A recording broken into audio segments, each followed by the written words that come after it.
Hey guys, Prangell Gaming here, and welcome back to the second Millwall Analysis video of the day. Today's one is obviously MK Dons versus Millwall, the game that we played on Saturday.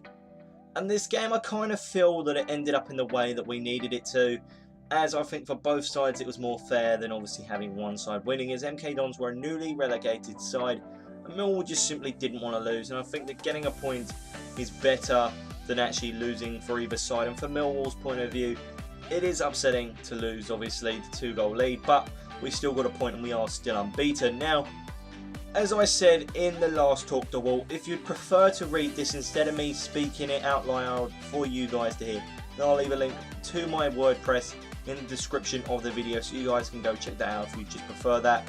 I also explained that it has the lineups, the substitutions and the cards there also. So let's get into what happened in this game.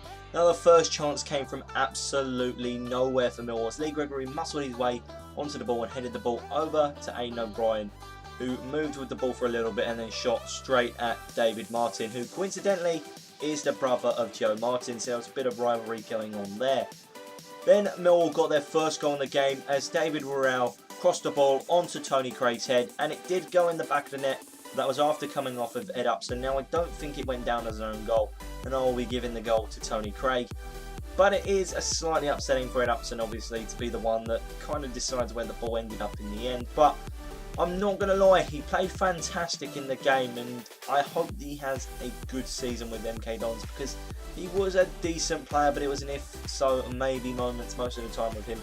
He's played out of position too much, and I do feel that if he plays in the right position at MK Dons, he could thrive. Then Millwall got another goal as David Worrall extended our lead as Aidan O'Brien crossed the ball in and Worrall turned the ball into the back of the net with a cool finish. It's a fantastic goal, and he's proven he could definitely be the best buy that Harris has made this season. Obviously, MK Dons then got a goal back through Kieran Agard as Lewington crossed the ball in. It then went onto the head of Daniel Powell. Unfortunately, that only went as far as Ferguson. Ferguson was meant to cross the ball, but yeah, as I say, meant to. But he just passed it to Agard. It was about a metre in front of him, if that. Agard then turned a little bit and then picked his spot in the bottom corner and put it into the back of the net to make it 2-1 and obviously game on.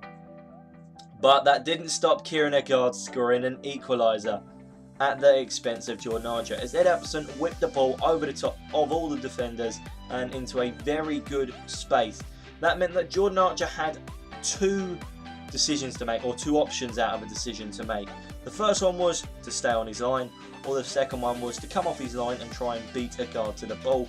And well, he did go with the second one in the end. He did try and beat him to the ball, but he went off his line far too late, and Agard just beat him in the air and got the header and put it straight past Archer and into the back of the net, making it 2-2, which was the final goal, unfortunately. But there are a few more chances I'll be talking about. Not so much happened in the second half, but they did have a chance through George Williams. It just went wide of the post. Very, very unlucky. It could have gone in on another day. David Martin then had to pull off yet another great save as Worrall knocked the ball over the top, and it went down off a defender to Aidan O'Brien, who dribbled a little bit and then shot at Martin, but Martin made the save in the end. Then Tony Craig almost got another goal for Millwall as Ben Thompson crossed the ball in from the corner, and his header was then tipped over the bar by David Martin.